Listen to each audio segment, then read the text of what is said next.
If there's one thing you take away from the videos this week, it is question everything.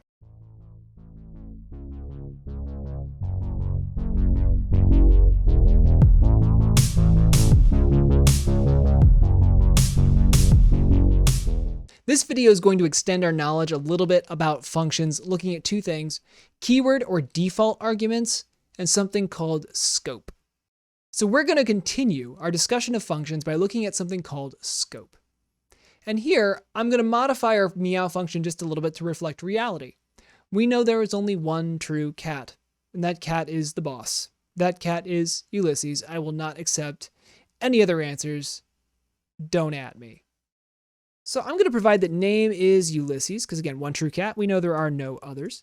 And redefine my meow function just a little bit differently to only take one parameter, which is the message. Because sometimes my cat says things to me that are not meow, they're insults to my couch or something. And I'm going to print name says message.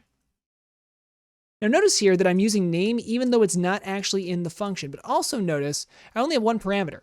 So if I were to try to pass name to my meow function like I did in the last video, and then a message such as meow,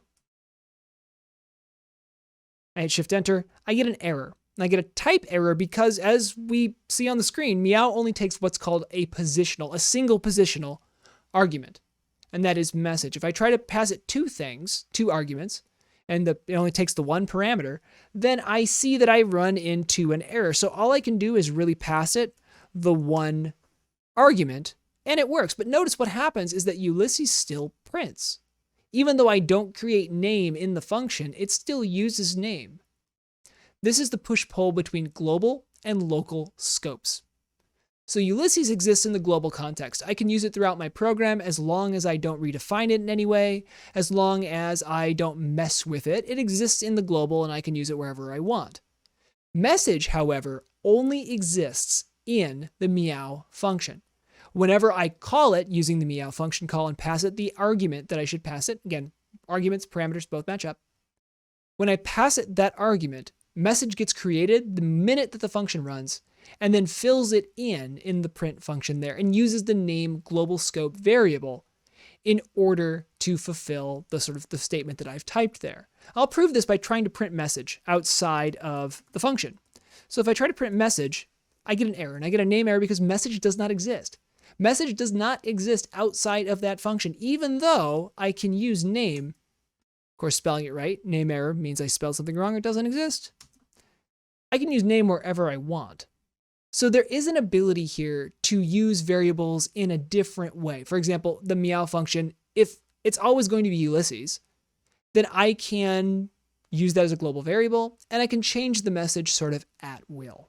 But, and he's not here to hear this, you and I both know there are more cats in the world than just Ulysses. But I want to show him that I think that he is the best cat, and I have the ability to do that with my function.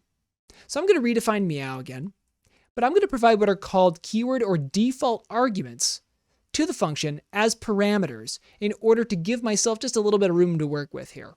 So I'm going to define name as Ulysses here, and I'm going to define message as meow, because generally he says meow, and that could mean anything from I'm going to shred your couch to, well, I'm hungry, but sometimes you have to tempt fate to find out which is which.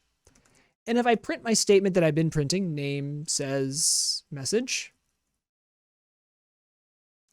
get rid of my extra parens there. If I just use meow without providing any arguments, the default parameters or the default keyword arguments that I make here, if I shift enter, Ulysses says meow happens because they're the defaults. They just automatically populate in the function. However, if I were to provide a little bit more specific information, such as the fact that there is a cat that is running around my neighborhood that I have nicknamed Scoop, Scoop now says meow because I did not provide that second argument. The parameter fills itself in using the keyword argument of meow. However, if I want to be more specific, I can say Scoop, who sometimes says merower to me, which I don't quite know because I don't really speak their cat dialect very well.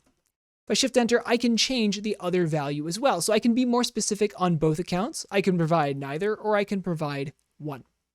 Another way that I can use these, though, is out of order even. So if I provide that these keywords have names, these arguments essentially have variables tied to them, I can say that message equals Merower, and name equals another cat that I've seen around my neighborhood. It's an orange cat.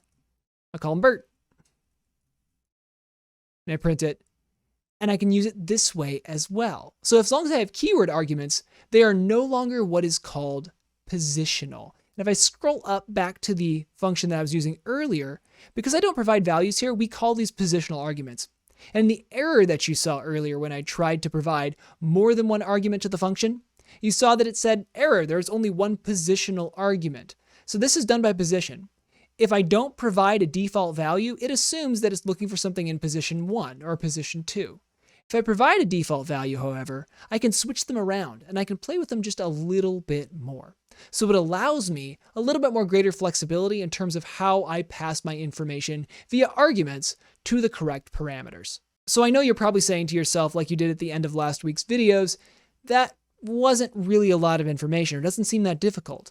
But hopefully you can intuit that there may be some interesting ways that we can implement the knowledge that we've gained this week. And there will be.